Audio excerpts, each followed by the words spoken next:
여러분, 오리가 물에 빠져 죽었다고 하는 이야기를 혹시 들어보셨습니까? 오리가 어떻게 물에 빠져 죽을까요? 양성훈 교수님이 쓴 책 중에 제목이 물에 빠져 죽은 오리라고 하는 책이 있습니다. 그 책의 내용은 이렇습니다. 먼저 이 책 표지를 보면은 오리가 물에 들어가기 전에 아주 호수가 달린 물안경을 끼고, 그리고 구명조끼를 입고 튜브를 들고, 그리고서 발에는 물감키를 착용하는 그 장면이 나와 있습니다. 그 책의 내용은 이렇습니다. 오리를 키우는 양계장에서 청동 오리 한 마리를 사서 어떤 분이 그렇게 물에다가 넣어서 아침에 자고 일어나 봤더니 오리가 물에 빠져 죽었다는 것입니다. 깜짝 놀라 오리를 한번 살펴봤습니다. 아니, 오리가 어떻게 물에 빠져 죽을 수가 있어? 짐승에 물린 흔적이 없었습니다. 수영이 전문가인 오리가 어떻게 물에 있는데 죽었단 말입니까? 도무지 이해가 되지 않습니다. 뭐 비실비실하던 오리도 아니었는데, 그래서 그 죽은 오리를 가지고 그 오리를 산 양계장에 가서 주인에게 물어보았습니다. 그랬더니 양계장 주인이 그것도 몰랐는 양 의아해 쳐다보면서 이 오리는 양계장에서 부화하고 키워온 오리이기 때문에 수영할 줄 모릅니다, 이렇게 이야기를 하는 겁니다. 이 오리는 어릴 때부터 물속에 집어넣지도 않았고 깃털에 기름이 분비되어 놓지 않기 때문에 물에 뜨지 않는다는 겁니다. 아니, 물에 빠져 죽은 그 오리는 이제까지 땅 위에서만 사람들이 주는 모임한 사료만 먹고 자랐기 때문에 자기 몸에 방수기름을 바를 필요도 없었고, 오리는 자기 자신이 물속에 사는 존재라는 것도 몰랐고, 그래서 방수기름을 낼 줄도 몰랐고, 그런데 갑작스럽게 오리라고 물에 놓아놨더니 물에 빠져 죽었다는 것입니다. 여러분, 물에 빠져 죽은 이 오리 이야기를 보면서 우리 교회나 성도들과는 상관이 없겠습니까? 매주일 교회에 와서 이렇게 예배를 드리고, 교회에 나와서 성경 공부를 하고, 교회에 나와서 봉사를 하고, 교회에 나와서 어느 또 세월이 흘러가면서 직분도 가지고 집사님, 권사님 이렇게 사람들이 나를 불러주니 당연하게 세상에서 나는 예수 믿는 사람, 성도, 하나님의 자녀인 줄 알았는데, 뭐 세상에 영락 없이 모든 예수 믿지 않는 사람들도 어느 교회 아무개 권사, 아무개 집사라고 부르는데, 세상에 나갔던 이 성도가 세상에 빠져 죽는 것, 여러분, 이게 상상이 됩니까? 왜 그럴까요? 무엇이 문제일까요? 다시 말하면 교회에서는 신앙의 사람이었는데 세상에서는 신앙인답게 살지 못하고 세상 사람들과 함께 똑같이 생각하고 판단하고 시험받고 어려움받아서 세상에 빠져 죽은 그리스도인들이 어디 한두 명이겠습니까? 어떻게 하면 우리 그리스도인들이 나는 그리스도인이다 정체감을 가지고 이 세상 속에서 당당하게 오리처럼, 성도처럼, 하나님의 자녀처럼 선포하며 살아갈 수 있겠습니까? 오늘 본문 3절에 이렇게 말합니다. 너희 믿음의 역사와 사랑의 수고와 우리 주 예수 그리스도에 대한 소망의 인내를 우리 하나님 아버지 앞에 끊임없이 기억하라. 쉽게 말하면 우리는 예수를 믿기 때문에 믿음, 소망, 사랑에 대한 것을 선언하고 선포하고 외치지만 막상 세상에 나아가면은 다 잊어버리고 기억하지도 못하고 세상 사람들과 똑같이 세상에서 세상 사람보다도 때로는 더 못한 삶을 살아갈 때가 어디 한두 번이겠습니까? 어떻게 하면 우리의 삶 속에서, 세상 속에서도 성령의 기름을 내어서 세상 속에 섞이지 아니하고 하나님의 자녀의 정체감을 가지고 살아갈 수 있겠습니까? 오늘 본문은 믿음, 소망, 사랑에 대한 이야기를 하면서 믿음에는 역사가 있어야 하고, 사랑에는 헌신이 있어야 하고, 그리고 소망에는 인내를 가지는 자만이 이 세상 속에서도 하나님의 자녀다운 정체감을 가지고 살아갈 수 있다고 우리에게 가르쳐주고 있습니다. 믿음의 역사가 뭘까요? 여러분, 세상에는 나가면은 다양한 사람들이 있습니다. 그 다양한 사람 중에 가만히 보니 몰랐지만 알고 봤더니 믿는 사람이 굉장히 많이 있습니다. 시장에서 장사하는 사람도 예수 믿는 사람이 있고, 그리고 동네에도 가면 몰랐지만 알고 봤더니 어느 교회 근사님도 집사님도 있습니다. 정치하는 사람들을 보면 몰랐지만 가만히 보니까 예수 믿는 장로님도 계시고 집사님도 계시고, 이렇게 우리는 세상 속에서 삶을 살아가면서 몰랐지만 알고 봤더니 예수 믿는 사람이 굉장히 많다는 것입니다. 그러면 이 세상에 믿는, 이 세상 속에 있는 믿음의 사람들에 대하여 우리는 같은 믿음의 사람이기 때문에 기대를 가집니다. 그래도 저 사람은 같은 세상에 썩는 세상 속에서도 소금처럼 빛처럼 살아갈 것이라고 생각을 합니다만, 그런데 이게 어쩐 일입니까? 예수 믿는 사람들이 때로는 이 세상 사람보다도 더 못한 윤리를 가지고 살아간다면, 세상 속에서 이렇게 예수 믿는 정체감도 없이 세상에 빠져 죽는 성도들이 얼마나 많은지 모릅니다. 어떤 사람은 손해를 볼까 싶어 예수 믿는 것도 숨기고 살아가는 그런 사람입니다. 그러나 교회에 돌아오면은 직분자가 불려지는 것을 좋아하고, 그리고 예수를 믿는다고 이렇게 생각을 합니다. 예수를 믿는 게 뭘까요? 세상을 변화시키는 것이 아니라 세상에 빠져 부끄러움을 주는 그런 그리스도인들이 이 세상에 얼마나 많은 줄 모릅니다. 어떻게 하면 믿음의 사람처럼 살 수 있을까요? 어떻게 하면 이 세상 속에서 오리가 오리의 정체감을 잃어버리고 죽는 그런 오리가 아니라, 이 세상 속에서 하나님의 정체감을 잃어버린 성도가 아니라, 나는 그리스도인이다, 나는 이 세상에 있지만은 도도하게 이와 같이 정체감을 가지고 세상의 물결을 가르며 믿음의 길로 이와 같이 힘차게 달려갈 수 있을까요? 데살로니가 교회는 짧은 복음의 역사 속에서도 예수님을 본받고 바울의 믿음의 역사를 나타내었다라고 성경은 이야기합니다. 성경에는 믿음을 이야기할 때 믿음만 이야기한 것이 아니라, 아브라함을 보면은 아브라함은 갈 바를 알지 못했지만 그 말씀에 순종함으로 믿음의 역사를 이룬 장본인이 아브라함이었습니다. 여러분, 여호수아와 갈렙, 하나님께서 가나안을 약속해 주었는데 하나님께 파송받은 사람은 세상의 관점으로 그 가나안을 바라보면서 고개를 절레절레 흔들었지만, 그러나 이 여호수아와 갈렙은 하나님께서 우리에게 주셨다는 믿음을 가지고 이와 같이 말씀에 순종하여 나갔을 때 정복할 수 있었고 믿음의 역사를 이루는 주인공이 될 수가 있었습니다. 다윗은 어떻습니까? 다윗은 하나님을 혼자 속으로만 외웠던 사람이 아니라 정말로 문제 앞에서 믿음의 역사를 이룬 장본인입니다. 골리앗 앞에 섰을 때 너는 칼과 창으로 나에게 오지만 나의 만군의 여호와 이름으로 내가 너에게 나아가노라 하면서 하나님의 이름을 가지고 나아갔을 때 그는 골리앗을 넘어뜨릴 수가 있었고 믿음의 역사를 이루는 주인공이 될 수가 있었습니다. 여러분, 혈육적 여인은 어떻습니까? 혈육적 여인은 예수님의 옷깃을 스치기만 해도 날 수 있다는 어느 날 믿음이 생기고부터 그는 예수님을 이와 같이 믿음의 손을 내밀고 옷자락을 만지는 순간 믿음의 역사를 이루은 여인이 되어졌습니다. 세상이 아무리 우리의 상을 힘들게 해도, 세상이 아무리 우리에게 불리하게 이와 같이 우리를 올려놓아도 우리는 세상에 빠져 죽는 성도가 되어서는 안 됩니다.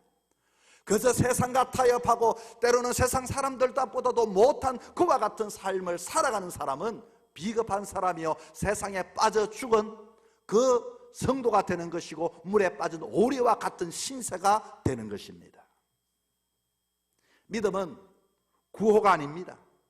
믿음은 이론이 아닙니다. 믿음은 이 세상 속에서 역사하는 힘을 가진 능력이 바로 믿음의 역사를 이루어야 하는 것입니다. 여러분, 이 세상은 얼마나 큽니까? 우리는 너무 적습니다.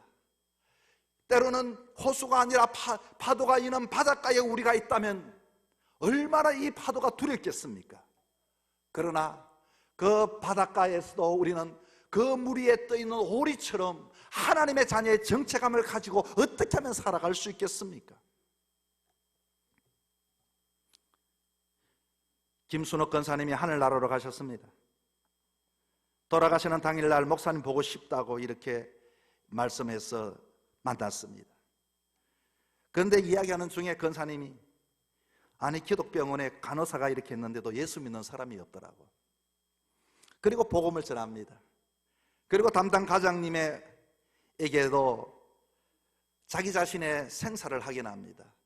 일주일 못 가겠지요? 그랬더니 의사는 고개를 끄덕거렸다고 합니다. 짐작을 하셨겠죠. 아, 얼마 안 남았구나. 걷지도 못하시고 열이 오르고 몸이 그렇게 고통스러웠지만 아, 내가 오늘이라도 떠나겠구나. 이 세상을 떠나겠구나. 그 병상에서 자기에게 온 그 의사, 자기를 치료하러 온 그 의사에게 예수 믿으시냐고 그랬더니 그 의사는 당당하게 이야기하지 못하고 예, 이렇게 아마 했는 것 같아요. 그래서 권사님이 내가 축복기도 해도 되겠냐고. 의사를 위해서 그 환자가 기도를 해주고 그 가정을 위해서 예수 잘 믿으라고 축복했더니 그 의사가 기분이 좋아졌는 것 같아요. 권사님, 그래 뭐 어떻게 소원이 있습니까? 우리 목사님 보고 싶다고. 그래서 허락을 받아 제가 들어갔습니다. 뿐만 아니라 자녀들에게도 예수 잘 믿으라고. 생사의 갈림길에 오전에 만났지만 그날 저녁에 돌아가신 그 어른이 마지막까지도 믿음만 가진 것이 아니라 그 삶의 자리에서 믿음의 역사를 이루었던 사람이었습니다. 믿음이 뭡니까? 구원입니까? 연륜입니까? 오늘도 내가 삶의 환경이 물결치는 파도 위에 있다 할지라도 믿음의 역사를 이루는 사람은 많지가 않습니다. 우리는 오늘도 이렇게 예배를 드리고 하나님 앞에 이와 같이 말씀을 듣습니다만 세상에 나가면은 얼마나 우리를 위협하는 것들이 많고 얼마나 때로는 우리의 신분을 숨기게 하는 그런 환경들이 많이 있습니까? 그럼에도 불구하고 믿음은 믿음이 아니라 믿음의 역사를 이룰 때, 믿음의 역사의 주인공이 될 때 세상에 우리는 당당하게 세상에 빠져 죽지 않게 되는 것입니다. 믿음의 역사는 나 혼자 잘 믿는 것이 아닙니다. 다른 성도들에게 감동을 주고 은혜를 주고 영향력을 주고 복음을 전하고 세상에 손해보고 죽음의 순간에도 믿음을 나타내는 믿음의 역사는 바로 물 위에 있어도 끊임없이 성령 이와 같이 오리가 끊임없이 물갈퀴를 흔드는 것처럼 그 이와 같이 옆구리에 기름을 넣어서 세상에 빠지지 않고 세상 속에서도 존재를 나타내는 것이 믿음의 역사를 이룬 사람들의 이야기입니다. 사랑하는 성도 여러분, 세상에 나가는 것이 얼마나 두려운지 모릅니다. 여러분의 삶 속에서 믿음만 가지고 있지 말고 믿음의 역사를 이루는 저와 여러분의 삶이 되기를 축복합니다. 두 번째는 어떻게 하면 우리는 세상 속에 물에 빠져 죽지 않는 성도가 될 수 있을까요? 사랑에는 수고가 있어야 합니다. 오늘만큼 얼마나 사랑을 외치는 이와 같이 사랑받기를 원하는 사람들이 많이 있습니까? 세상 사람들은 이웃 사랑을 외칩니다. 그러나 사랑을 가만히 보면 그 사랑의 속사정이 다 다릅니다. 땅 위에서는 잘 걸어 다니는 사람이 어떻게 사랑을 외치는 사람이 물 위에 있을 때는 자기만이 움켜쥐는 그 사랑, 자기의 애착에 빠진 그 사랑의 삶을 살아가는 사람이 얼마나 많은지 모릅니다. 남자 여자가 사랑을 합니다. 그런데 오래가지 못한다면 그 이유는 뭘까요? 사랑하기 수고하는 그 사랑의 수고가 없고 받고자 하는 그 사랑만 가지고 있기 때문이 아니겠습니까? 오늘 본문의 내용을 보면은 이 사랑의 수고라는 이야기를 하면서 level of love, 쉽게 말하면 사랑은 사랑으로 존재하는 것이 아니라 사랑에는 수고가 있어야 사랑이 된다는 것을 우리에게 가르쳐 주고 있습니다. 산모의 상고와 진통이라는 것을 통해서 그 수고를 통해서 그 아기를 지키고 그 아기를 사랑하는 어머니처럼 데살로니가 교회 성도들에게는 그와 같은 사랑의 수고와 사랑의 상고가 있었기 때문에 교회를 사랑했고 주님을 사랑했고 환난과 핍박 속에서 믿음을 지키게 되어졌던 것입니다. 여러분, 세상에서 가장 무서운 힘이 뭐라고 생각합니까? 어떤 무기입니까? 사랑보다 더 큰 무기는 없습니다. 사랑은 모든 것을 이기는 강력한 무기입니다. 사랑은 볼 수 없는 것을 보게 합니다. 사랑은 때로는 가지 못하는 것을 가게 합니다. 할 수 없는 것을 하게 합니다. 사랑은 모든 것을 변화시키는 강력한 무기입니다. 그 사랑의 수고, 그 사랑의 수고를 가진 자만이 세상 속에서도 세상에 빠져 죽지 않는 그리스도인이 될 수가 있습니다. 오늘 우리는 사랑의 홍수 속에 살고 있습니다. 사랑에 대한 노래도 많이 부르고 드라마도 많이 보고 가슴 찡한 사랑의 시도 많이 듣고 씁니다. 그런데 사람들은 사랑에 굶주린 이유가 뭡니까? 사랑의 핵심인 땀과 헌신과 수고가 없기 때문에, 그 사랑은 왔다가 바람이 불면 날려가는 사랑이기 때문에 그런 겁니다. 자기 중심적인 이기적인 사랑이기 때문에 그런 것입니다. 사랑에는 희생이 있습니다. 사랑에는 눈물이 있습니다. 사랑에는 헌신이 있습니다. 그런 사랑을 가진 사람이 있다면 이 세상 속에 세상의 물길이 아무리 험난한 세상이라 할지라도 물에 빠져 죽지 않습니다. 어느 청년이 교통사고로 두 눈을 잃었습니다. 그는 실망하여 괴로워했죠. 이제는 명인이 될 것을 생각하니 너무나도 정말로 답답하기 그지없습니다. 의사가 수술을 한번 받아보자. 수술을 받으면 아무래도 한쪽 눈이라도 건질 수 있을 것이다. 아니, 수술을 하면 두 눈 다 볼 수 있어야지 어떻게 한쪽 눈만 볼 수 있단 말인가 속으로 생각을 했습니다. 수술이 끝났습니다. 잘 되었다고 합니다. 한쪽 눈이라도 이와 같이 사문이 들어왔습니다. 감사한 마음이 생겼습니다. 그렇게 한쪽 눈을 가지고 보다가 자기 앞에 있는 어머니를 발견하게 되었습니다. 그런데 어머니의 눈에, 한쪽 눈에 붕대를 하고 있었습니다. 어머니가 그 눈을 하나를 아들에게 주었던 것입니다.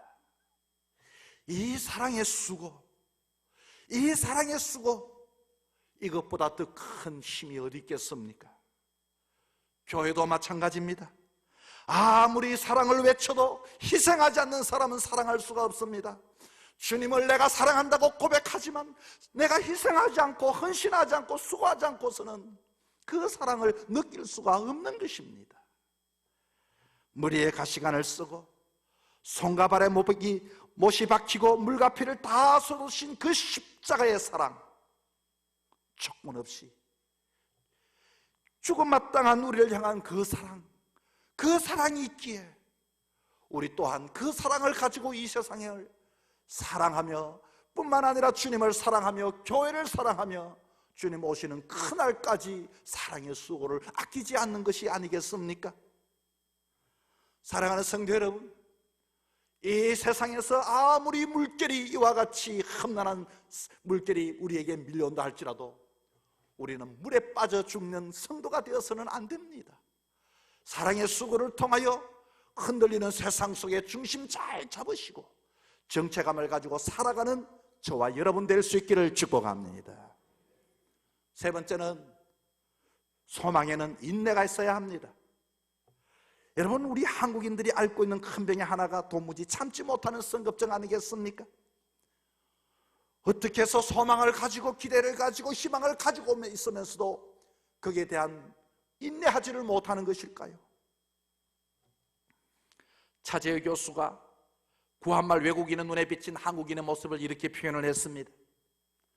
한국인들은 끈기와 고통과 억압을 잘 견디는 민족이다.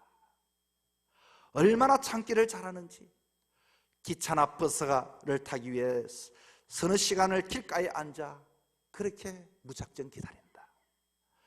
모진 시어머니의 시집살이나 바람을 피우는 남편의 눈물밤을 밝히면서도 또 참고 참은 한국의 여인들. 이산가족의 상봉 때도 북한의 어떤 부인은 월남한 남편을 기다리며 홀시어머니를 모시고 자식들을 데리고 모진 세월을 살다가 바싹 늙은 모습으로 그 남편을 만나기 위하여 찾아왔습니다. 우리 건산인들 중에도 예전은 예수 믿지 않는 남편의 핍박에도 믿음을 지키며 영혼 구원하는 그 밀렴의 마음을 가지고 참고 참아서 가정을 살리고 남편을 영혼 구원시키고 그렇게 애를 써 오셨습니다. 그런데 지금은 어떻습니까? 신혼여행 가서 싸우고 돌아와 이혼해버리고, 운전을 하다가 조그만한 일로 시비를 걸고 욕을 하고 싸우고, 뿐만 아니라 째려봤다고 이와 같이 태도가 내 앞에서 건방지다고 나를 무시한다고 폭행해버리고, 어떻게 해서 이와 같은 일들이 일어납니까? 이 모습으로 교회를 섬기겠습니까? 이 모습으로 세상에 나가 내가 그리스도인이라고 말하겠습니까? 우리 신앙인은 주님께서 참으셨습니다. 십자가에서 참으셨습니다. 소명을 이루기 위하여, 사명을 이루기 위하여, 우리의 죄를 구원하기 위하여 뛰어내리라, 너가 하나님의 아들이면 뛰어내리라는 그 말씀도 참고 인내하여 뜻을 이루셨습니다. 십자가 못 박히는 고난을 당하시면서도 참으셨고, 데살로니가 교회는 많은 핍박 가운데 하나님의 약속을 믿고 소망 가운데 인내하고, 우리는 이 땅에 살지만 하나님 나라를 바라보는 사람입니다. 이 세상의 삶이 우리의 모든 게 아닙니다.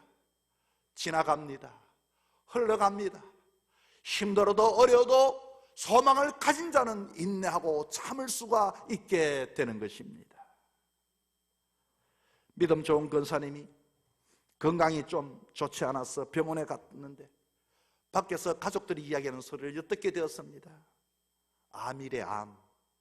그 소리를 듣는 순간 자식들이 나에게 속이지만 내가 기동량하여 들었던 암이라는, 내가 암이 걸렸구나 생각하고서 남은 시간들을 그렇게 사람들에게 사랑을 베풀고, 그리고 드리지 못했던 그 선량한 마음을 가지고 나누고 베풀고 그렇게 살았습니다. 시간이 지나도 근데 건강이 악화되어지지 않았습니다. 가족들에게 물었습니다. 내가 병원에 갔는데 이상하게도 말이지, 암인데 내가 왜 이렇게 몸이 괜찮은가 물었더니 가족이 막, 누가 암이래요? 내가 암이잖냐, 내가 너희들 하는 소리 들었다. 언제 들으셨어요? 내가 그때 병원에 가는 날에. 아, 그때요, 어머니 이야기한 게 아니고 다른 사람 이야기를 한 거예요. 암이 아니었던 것입니다. 그래서 목사님이 말했습니다. 권사님 억울하시지요? 많은 손해를 보고 살았는데. 아닙니다. 그때가 가장 내 인생의 소중한 시간이었습니다. 사랑하는 성도 여러분, 초대교회 성도들은 언제나 어디서든지 종말을 기다리고 살았던 사람입니다. 종말에는 내가 천국에 간다, 하나님께서 나를 위해 준비하고 계신다, 그렇기 때문에 인내하고 손해보고 헌신하고 살 수가 있었던 것입니다. 소망을 가지셨습니까? 인내하셔야 합니다. 인내하지 못하면 세상의 물결에 모두가 빠져 죽습니다. 참아야 합니다. 희생해야 합니다. 기도해야 합니다. 믿음에는 역사하는 힘이 있을 때 이 세상에 빠지지 않습니다. 우리가 사랑에는 수고할 때에 그 사랑의 배반을 당하지 않습니다. 소망을 가졌다면 인내할 때 누구든지 당당하게 이겨낼 수가 있게 되는 것입니다. 사랑하는 성도 여러분, 이제 이렇게 예배드리고 세상에 나가게 되어질 터입니다. 세상의 바람은 그칠 것입니다. 여러분에게 성령의 기름이 있습니까? 성령의 충만함이 아니고는 이 세상에 아무리 내가 믿는 자라고 말하지만 빠져 죽게 되어져 있습니다. 세상에 나가서 성령에 충만하여 믿음의 역사, 사랑의 수고, 소망의 인내를 가지고 도도하게 정체감을 가지고 하나님의 자녀답게 살아가는 우리 모두가 될 수 있기를 주의 이름으로 축복합니다.